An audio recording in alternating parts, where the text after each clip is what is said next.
Hello, I'm Kim Briel. As a former broadcaster in Eastern North Carolina, I've been asked to sit with Bob Brinson, who is running for Alderman Ward 6.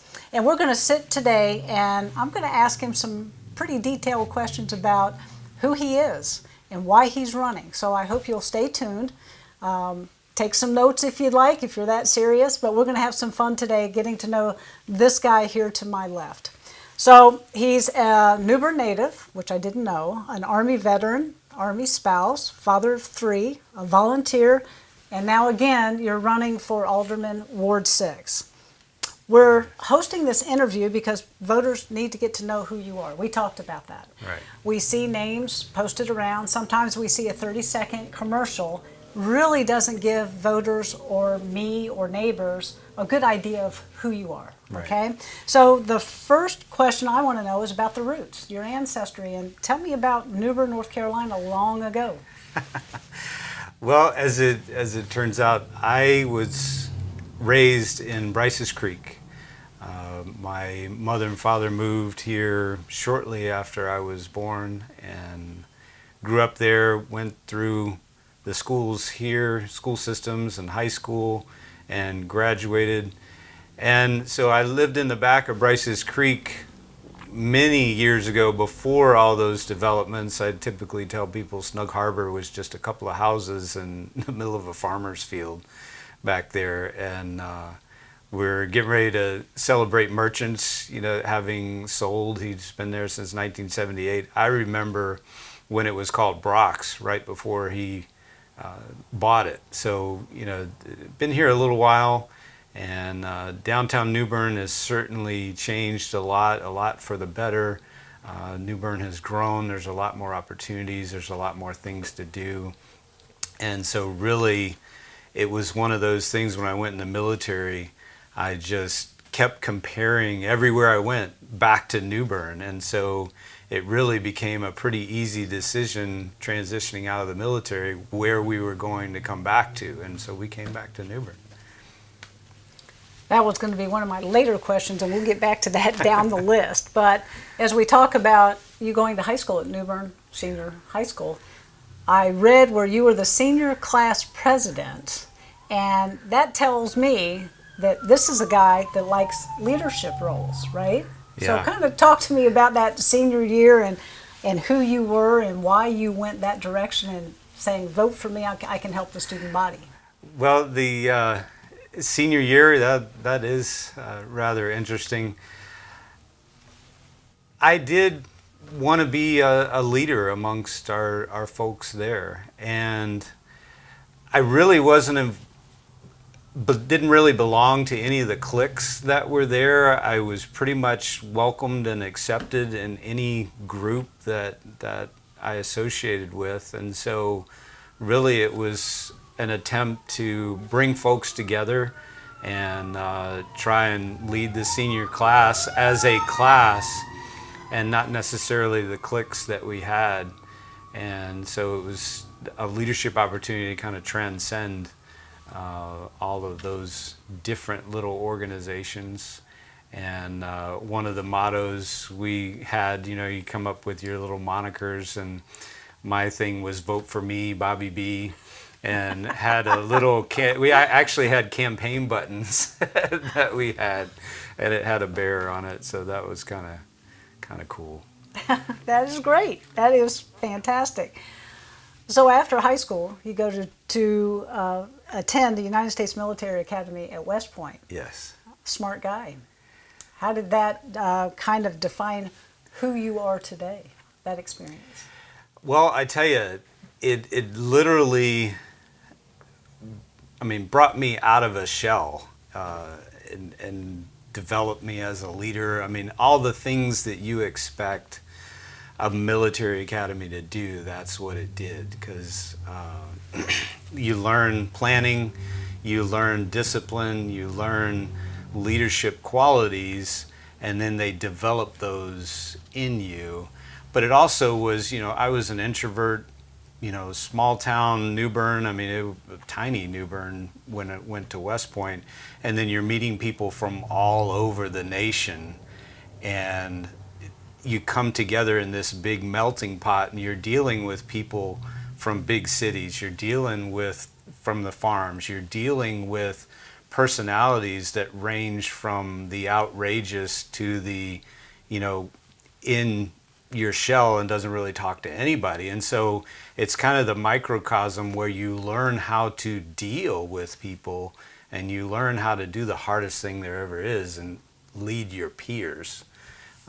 And so that's really, in addition to the physical and the mental and the psychological development that you go through there, and just the aging process, you know, while you're in college. But it's a much different college experience, and you come out literally ready to lead troops into battle. That's the idea.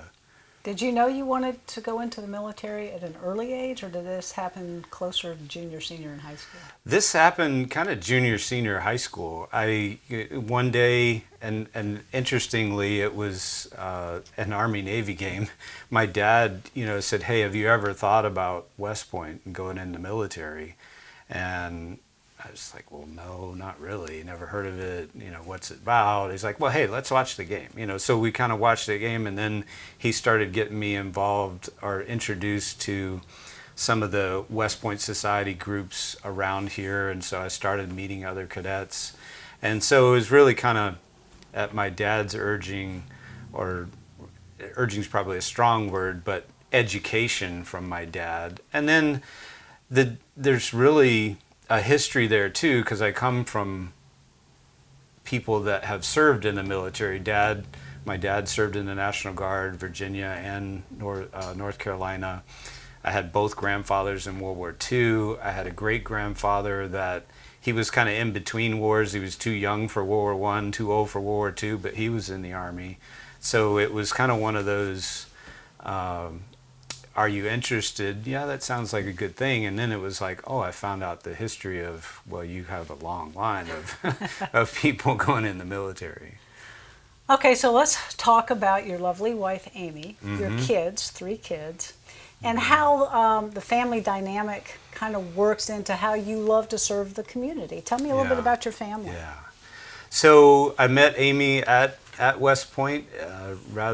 That's a long, interesting story, but just suffice to say it that one of the cadets that I was staying with on a trip was dating a girl that Amy was staying with on a trip, and so we ended up for us it was a blind double date, and that's kind of how that started, and we developed a relationship that eventually, she was a year behind me, so once she graduated, we ended up getting married, and she had a very successful career and dual military. So she retired at 26 years. I retired at 28, and I've had a lot of folks ask me, "Hey, how did you do that? 2 successful careers, 3 children."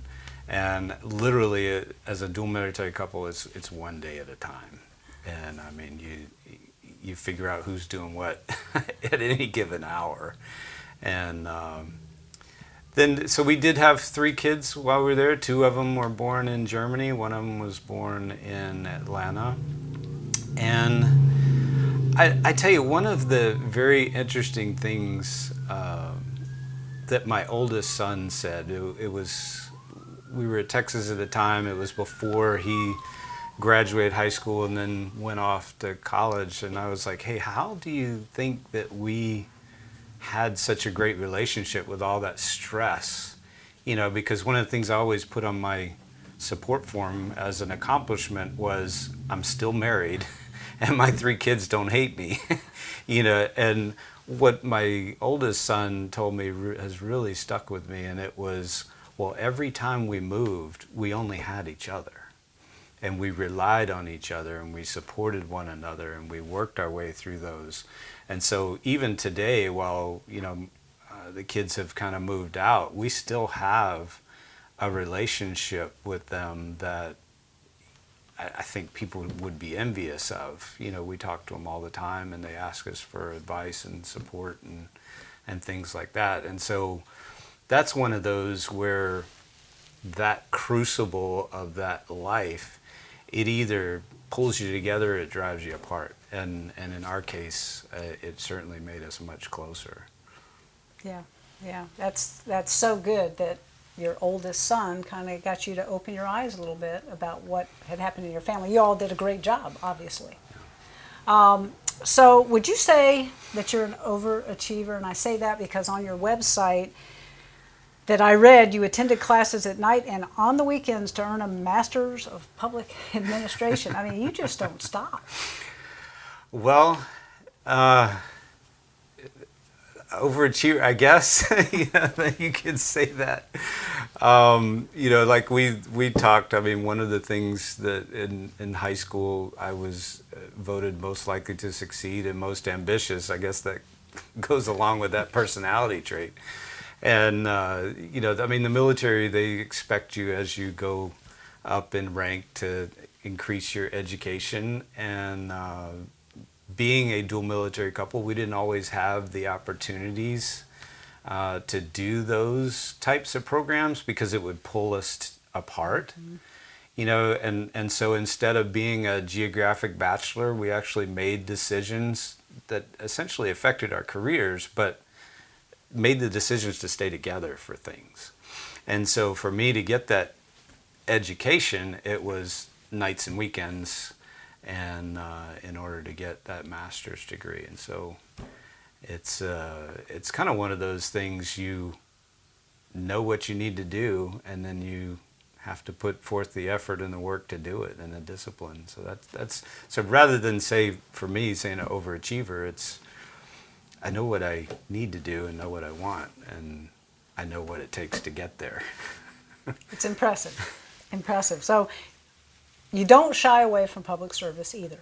No. So as we look, well, I look down at some of the notes I made, 2021 you became Juvenile Crime Prevention Council, a member of that. Mm-hmm. Why did you feel the need to become involved in that particular organization? Well, let me take a step back, because while I was still on active duty and in Virginia, my last duty station, I was actually vice president and then president of the PTSA, the Parent Teacher Student Association of my kids' high school. And so that was kind of where I got interested in what was going on in the schools and being involved and figuring out how to best support our students. And one of the programs that we had there is actually a joint effort. We had students that, yes, they were getting reduced lunches, yes, they were getting free lunches, but then there were students that are kind of in between. Their parents couldn't afford food beyond their lunch. And so we had a teacher that volunteered to be a sponsor for essentially what turned out to be a pantry, a food pantry at the high school level. And so you needed a teacher sponsor. You needed somebody to take in the donations, both monetarily and food-wise. And so the PTSA volunteered to be the keeper of the funds, of the money that went, and so it was a partnership to support the students. And so while food insecurity is one thing, the Juvenile Crime Prevention Council, that's another. These are students that you're trying to divert them from the juvenile justice system because you see in them that they're just having a little bit of problem either adjusting or they have problems at home, and incarceration is not really the answer. And so it pushes them towards mentorship, towards the Volt Center for job skills. Maybe they're not fitting in the classroom, right. And so really those programs through the Juvenile Crime Prevention Council help students as well, because you want to start off on the right foot as you want them to graduate high school. And so that's kind of the goals of that program.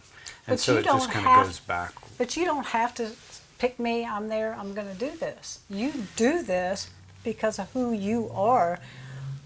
which is what I want people to know about Bob Brinson, right? Yeah, I mean, to me, it gets back to a lifetime of service. You know, and that was one of the things, one of the unofficial mottos at West Point. We had a superintendent, and he said, our goal is for our cadets, we want to train them and have them do a lifetime of service to the nation. And so, you know, when we graduated, yes, I was serving the nation in the military. I mean, that's kind of understood, but we all know that military careers end, you know, because you do age out and you go on and you still have another life. And so to me, it was, I'm going to continue to serve because that's who I am. I mean, we talked about too, you know, in high school, voted most helpful, you know, because I was helping tutor other students, and that was before the peer tutoring program ever existed, you know. And so to me, part of my DNA is being helpful, and that comes with an attitude of service and just trying to help people. And it goes back to this job that I'm running for as alderman. Is I look at it as this is a neighbor serving neighbors, because you live amongst these people and you want things to be better for your neighbors. And so that's what I'm looking at as elected. It's a neighbor serving neighbors. Yeah, so let's dive right into that. Alderman, Ward 6, and we talked before we started recording. Tell me the fence. What is Ward 6? And then we also talked about when people say district versus wards. Yeah. Can you kind of give us a quick education on that for those Sure. that don't follow closely? Sure. So roughly Ward 6, what I try to describe to people is it starts at the mall. And if you follow 70 up past the mall and into Greenbrier, that's the beginning of it. And then you follow Glen Burnie down Glen Burnie. Then you go up 17 across from Ben D. Quinn Elementary School are two developments, Craburn Forest, Trent Creek, that's City of New Bern, all in the high school area, that's City of New Bern. Coming back, you know, Kings Row, and then coming back, you've got Haywood Farms, you've got Bell Oaks, you've got Cypress Shores, you've got Oakdale, and that's pretty much what you have in Ward 6. So the city's divided up into 6 wards, and you have to live within your ward to be elected in your ward, and that's Ward 6. And then, of course, the mayor's elected at large. There are other districts, like the county commissioners. There are 7 districts. It's divided up into 7 for the county commissioners. But then there's also 7 districts for the Board of Education. And then we're also divided a little bit for the state house.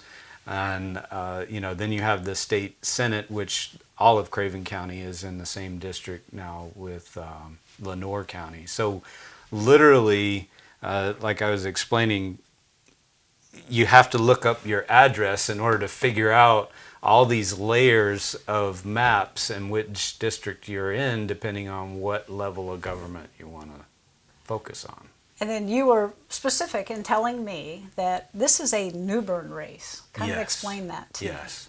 Okay, so the City of New Bern elections were supposed to be in October of 2021, so last year, 6 months ago. But what happened with the delay in the census data because of COVID and our requirement to redistrict based on the census data, the City of New Bern could not or did not have enough time to redistrict and have the election in October. So the General Assembly allowed us to peg the New Bern election to the 2022 primary. And then that was supposed to be March 8th. It's now been moved to May 17th. So people that are in the City of New Bern will, when you pull your primary ballot, it's going to be a primary election for all of these other races that I mentioned, for commissioners, for Board of Education, all of those. And at the bottom of your ballot is going to be the election for mayor and alderman. And that's it. That's our election. That's not our primary. And so that really people all need to understand that this is it for the City of New Bern. Wow. You know, aside from everything you've said about how you like to help, you like to volunteer. So this is an election. Why did you decide to run for this election? Well, this election, Jeff Odom is our current alderman here, and he is now running for mayor, so it's an open seat. And I liked what Jeff was doing. He has a reputation in our ward of having served the ward well and was responsive to them. And so I want to continue that same legacy. You know, when people call, I'm going to answer the phone. When people send emails with concerns, I'm going to get back to them with an answer and work issues with the city of New Bern. So to me, again, it's a service, and it's a neighbor serving neighbors within the city of New Bern and addressing their concerns and trying to make New Bern continue to make New Bern a great place to live, work, and play. What do you hope to accomplish? Well, a couple of things.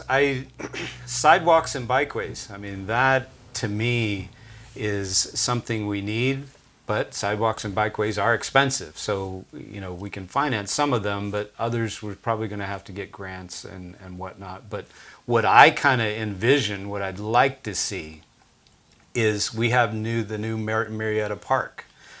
There's no sidewalk or bikeway going to it right now. So to me, Glen Burnie and Martin Marietta, we need to have a sidewalk all the way over to Trent Road, you know, so that people can traverse up and down that, you know, including the community college. I'd love to see a sidewalk all the way down Trent Road, down to Trent Boulevard. And then to me, that kind of connects all of the city of New Bern, because you've got sidewalks up Broad Street and Noose Boulevard. If you connect them to Glen Burnie and Trent Road and get them back down to Trent Boulevard and Park and Pollock Street, you've got a huge circle with the city of New Bern, you know. And so that's something that I kind of envision in doing. And what that does is it makes it walkable and bikeable, not just downtown, but the arteries out to the rest of the city as well. It's a great vision. How do you go about making these changes? Well, first of all, I got to partner with a couple of other wards and a couple of other aldermen to make that happen. Wards 2 and 4, I believe. And getting the money and figuring out where the money comes from is going to be the hardest part. And having sat through a lot of the budget meetings that are having, grants are kind of the way to go, and that's what we'll see what we can do. Okay, so we've learned a lot here today. So as we talk about your background, your education, your desire to serve the community, what's one characteristic about you that you want the voters in Ward 6 to know about you? Again, I think it goes back to service. You know, Gary Smalley talked about, you know, 7 languages, 7 love languages. You know, mine is acts of service. You know, the way that I express my feelings for people is to do things for them. And so that's where I'm kind of back to, you know, the city of New Bern. I grew up here, I came back here, I want to do things for this city. And, you know, I want to do the things that will keep our kids here and keep our grandkids here, because now, you know, in order to be successful, some of them have to leave and, you know, to find better paying jobs, and then we don't want them to have to wait to come back.